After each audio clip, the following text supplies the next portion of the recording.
I'm really delighted to have Bilal Lakhani with me, who is a New York based political and economic analyst. I really want to focus on the falling value of the Pakistani Rupee. So, Bilal, tell us a little bit about that, maybe the history of rupee's value vis-a-vis dollar.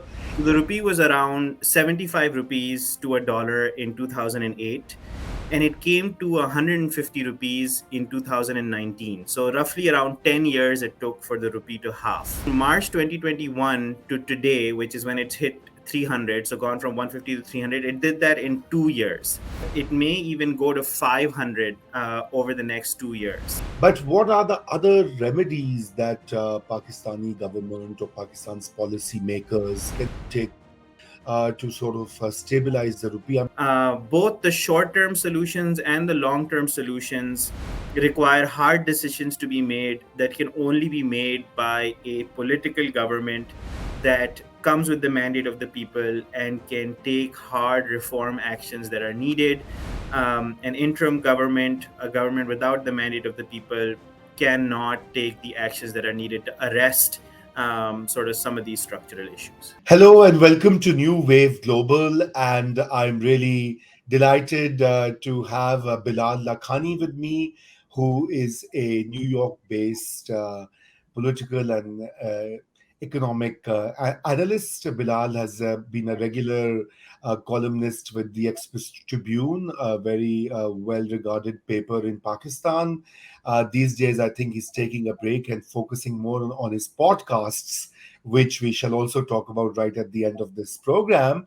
But I wanted to speak to Bilal because he's been often writing about the economy, and one of the biggest crises that we are facing in Pakistan is the economic meltdown, if I may call it that. So, welcome, Bilal, and thank you for your time on a Sunday. I'm really happy that we could speak. And, I really want to focus on the falling value of the Pakistani rupee, the devaluation, and the mess that it is causing, particularly with regard to inflation and inflationary pressure on the ordinary people. So, Bilal, tell us a little bit about that, maybe the history of rupee's value vis-a-vis dollar, and then we get into a little more detail on how to arrest it or manage it or handle it or face it. Yeah. I think all we can do is face it. It just gets worse. So, for a little bit of context, let's talk about how much time it takes on average for the rupee to half versus the dollar. Yeah. So, the rupee was around 75 rupees to a dollar in 2008, and it came to 150 rupees in 2019. So, roughly around 10 years it took for the rupee to half. Then from around March 2021 to today, which is when it hit 300, so gone from 150 to 300, it did that in 2 years. So we went from 75 to 150 over a period of 10 years. We've gone from 150 to 300. It's actually closer to 330 right now. My father just went to convert some money Karachi ke andar, and it was reporting at 330 a couple of days ago. So 330 is where we're at.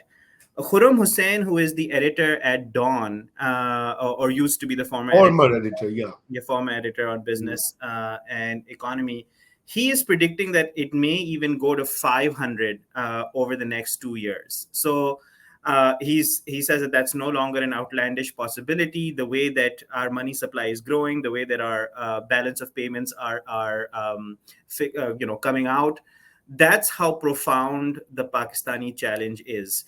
And the dollar rupee sort of rate is both a cause and an outcome of our economic mess.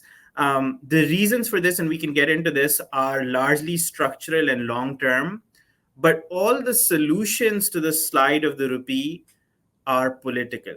Both the short term solutions and the long term solutions require hard decisions to be made that can only be made by a political government that comes with the mandate of the people and can take hard reform actions that are needed. An interim government, a government without the mandate of the people, cannot take the actions that are needed to arrest sort of some of these structural issues. Right, right. That is the sort of your opening, not so good news. But about the structural reasons, we'll come to that. But Bilal, my understanding always has been, since the time I was a student of economics, is that with devaluation, while it is really a kind of textbook solution to increase your exports and and decrease your imports. But in Pakistan, imports are inelastic. You need diesel, you need petrol, you need now LNG, you need other food commodities, tea, palm oil, etc., etc. And while so and exports really are not growing. I mean, how many sectors are we exporting? So this whole focus on devaluation, how effective it is. What do you think, Bilal? Yeah. So there is strategic devaluation, which you do because you want to increase your exports and it is a Mm, strategic bet. This is not that. mm, This devaluation is an indicator of the poor health of our economy and the lack of confidence that investors and economic players have in the current political setup and economic policies of the country. So this is not a strategic, let's increase our exports through devaluation sort of game, because if that was the case, our rupee went down by half, as we just talked in the last 2 years, but our exports have not doubled. And so that theory is not proving out for us, and it is not sort of being done in that strategic a manner.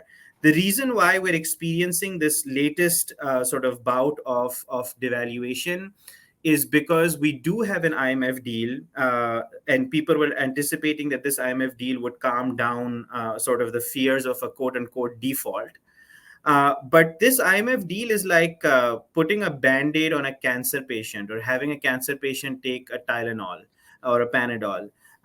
This is barely symptomatic and it is not sufficient for what we need. So, essentially, what the market is beginning to predict is that even if we succeed in the IMF deal and keep it on for the next 6 to 7 months, and this is a big if, by the way, if whether the deal will be able to take it to the closure of this deal as well. Even if that happens, at the end of that, we will need to have some kind of debt restructuring conversation with both foreign lenders as well as domestic lenders, and that is something that can only happen when you've got your policymakers and political players of the country on the same page that can absorb that much pain and sell that much pain to your country.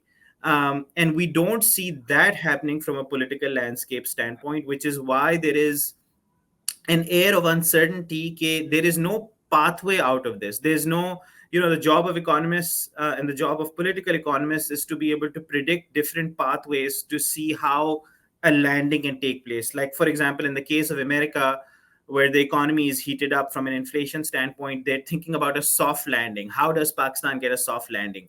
Pakistan is in the middle of a dramatic crash, a dramatic meltdown, and there is no pathway for that meltdown to slow. It is an accelerating meltdown, and that part is really scary. The only pathway, and that's also a very narrow pathway, the only pathway in which the rules of the game can shift for Pakistan is if the political players in the country and the players who are not political but who are political can come together and sit down and establish the rules of the game when it comes to the economy and when it comes to power sharing. Because beyond that, this is a plane that is diving, that is crashing, and will continue to crash at an accelerated pace. Okay, okay, that is now a cause of quite a bit of concern now that you're still talking about crash. So, Bilal, I mean, obviously, I mean, in the long term, we have to increase our exports, right? So that Mhm. we earn more dollars, and the demand for dollar Mhm. versus supply for dollar is somehow bridged or met. But what are the other remedies that Pakistani government or Pakistan's policy makers ought to be doing at this juncture? I mean, they really can't. I mean, I think you can curtail some of the wasteful imports. I mean, people talk about the cheese and the luxury items. I know if you, but that they become big stories, but they are little peanuts compared to the larger stuff that we have to import. So what are the measures that can be taken to sort of stabilize the rupee? I'm not saying to artificially peg it like Ishaq Dar, the former finance minister, is fond of doing. I think that's also not helpful to the economy. So what can be done? I'll give you an analogy of what you're asking me and and how to answer this question. So you were saying, how can I bring my weight in control? But you are saying कि can you play with the weighing machine versus doing diet and exercise? Matlab, can you like give me a solution to fix the weighing machine to fix my weight? It's not possible. What should happen is we should have an open floating market rate. Your weight should be what you deserve it to be. Your dollar to rupee rate should be what it is. What you need to ask the government is what kind of reform that they can take to reduce your imports, to increase your exports, to attract more investment, to attract more remittances. How can you sort of build that paradigm? But frankly, a lot of them require structural policy changes, and an interim government cannot do that. So this argument that what can this government do for a quick fix, I feel like that's part of the problem. It's asking the wrong question. There is no quick fix to this. You do need long-term solutions, and those long-term solutions are political in nature, and they need to happen through an elected government. There is no short-term. The shortest term fit that we've come up with is the SIFC, which is some kind of magical unicorn that Pakistan keeps imagining every 5 years or every 3 years. It's not going to work to have a one-stop solution where investors suddenly your problems will go away. This is not how it works. The structural solution, I'll give you an example of this, and then I'll tell you how it's politicized. One of the reasons why we're in such dire straits is because of the deals that we've cut with the IPPs, with the independent power producers, because we've pegged their rate of return to the dollar. And as the dollar slides, we continue to have to pay more electricity bills. That money floats out. When Prime Minister Imran Khan's government was here in sort of when they were in power, they tried to renegotiate those deals. A lot of those deals, a lot of those companies were Chinese, and the Chinese were unhappy. And they made it clear that they were unhappy with Imran Khan because he was trying to renegotiate those deals and cut a better deal for Pakistan. But that was politicized. He was trying to find a structural solution to the issue, and it was politicized to say Imran Khan doesn't know how to manage foreign policy. He doesn't know how to manage, foreign relations. And so there are structural solutions there, but we have to stop politicizing them. We've got to come together, and we've got to be able to resolve those things in their essence. And I don't think an interim government has the capacity or, frankly, the mandate to be able to do that. No, certainly. I think the interim government does not have that mandate. In any case, one of the keys to some measure of stability is to move to the general election, a free and fair general election, and if I may add, uh, Mm-hmm. without any delay. Already there have been these rumors of delays, etc., which are hopefully will die down. But I think on the foreign policy thing and what you mentioned, I think one must not overlook the fact that in Pakistan, a lot of these decisions are taken by the powerful military Mm-hmm. establishment. So whether it's Imran Khan or X, Y, Z in a civilian position, Mm-hmm. they are the ones who call the shots, especially when it comes to Pakistan's foreign relations with Gulf and China and Mm-hmm. maybe to the US and with the US because of the history and Mm-hmm. the way power is lined up. But I think what you're talking about, the a consensus on long-term structural reforms or changes or solutions, cannot come about until Pakistan's political parties agree on a particular reform agenda.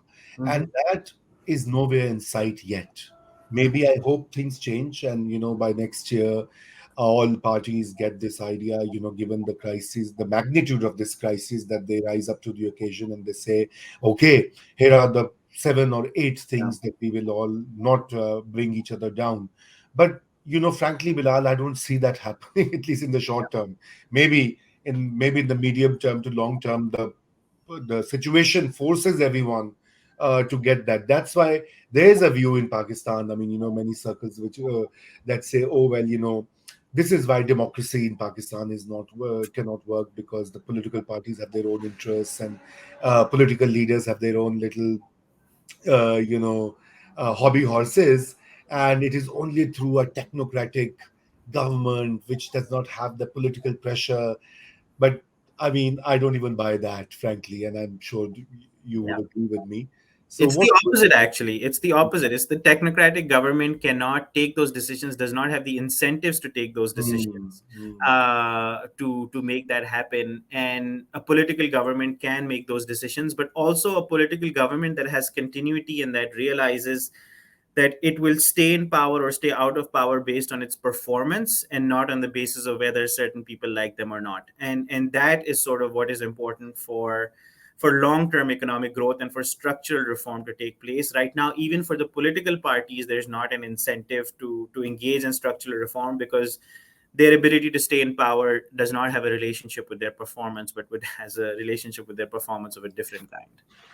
Right, exactly. So, not let's talk a bit about protecting the poor and the fixed income groups as this turbulence continues and is not likely to. I mean, we were talking and you were saying that 330 rupees to a dollar is just the start. I mean, it could further Mhm. go down in value. Now, obviously, Bilal, a lot of people, I mean, take the example of a person who commutes to work on a motorbike.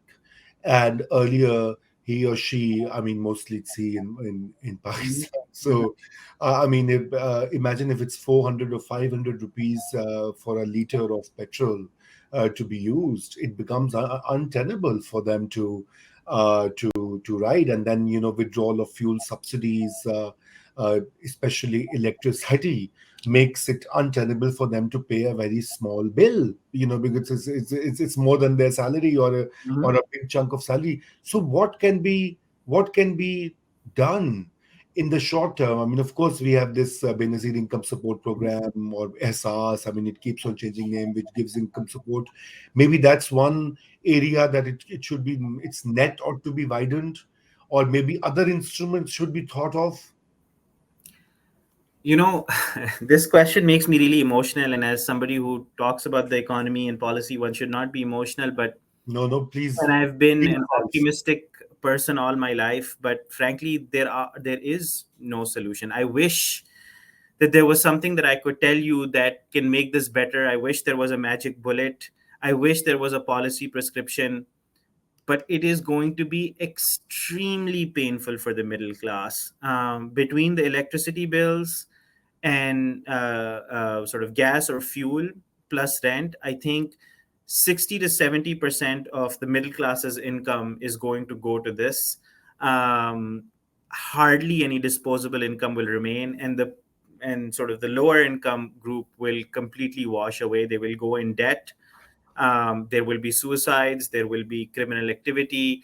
It will be an era of significant depression and desperation. And usually, Pakistan's shock absorber has been our informal economy. But even our informal economy will be impacted by this, because it is no longer just a dollar crisis. It is also an inflationary crisis. It's also an electricity and power crisis. Um, it is the poly crisis, so to speak. So usually, when Pakistan has a crisis, it has a crisis on one front, and the other front is fine. So one makes up for the other. This is not just a typical batting collapse, it is a batting, bowling, and fielding collapse. Everything in Pakistan is collapsing simultaneously.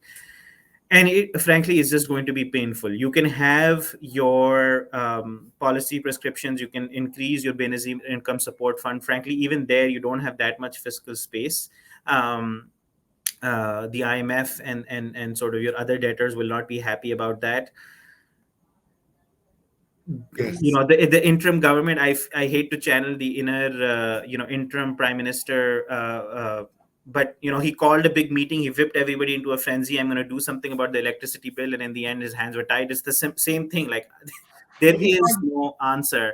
And it is just going to be more painful. If there is any sliver of hope, but that this is a very perverse way to say it, is that things get so bad that there is no choice but for these policymakers to sit together and make a consensus. The protest that we are seeing against the electricity bills, it is an organic sort of movement that is beginning. We have not seen an organic movement in a long time in Pakistan that is based on inflation. If that continues, that could be something that could force these policymakers to say, okay, we really have to make some choices.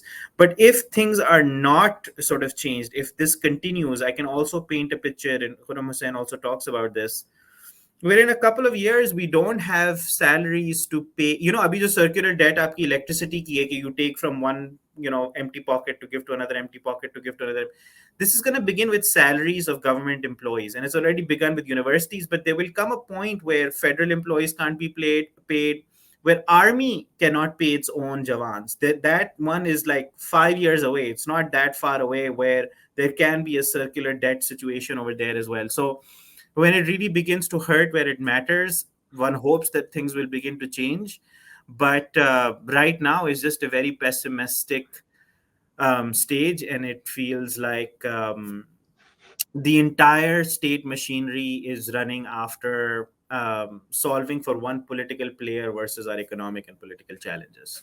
Right, right, Bilal. I mean, I think I share your concern. I think it is, but until we don't highlight this concern and tell people and make them aware, it's not possible. But I think in the short term, there will be no other option but to expand the social protection measures and find other ways to give some relief to the poor and the middle class. So, but anyway, Bilal, thank you so much for joining me this afternoon, and I hope that we continue chatting because we just talked about devaluation, but there's so many other areas like energy policy, like other macroeconomic issues, microeconomic issues, and of course, you also talk and write a lot about, have been writing about politics as well. So we'll also talk about that, and perhaps not just Pakistan, but in the region and beyond Pakistan. So thanks for joining. And viewers, if you like this video, please share it and give your comments if you agree or disagree with Bilal or me. Bye.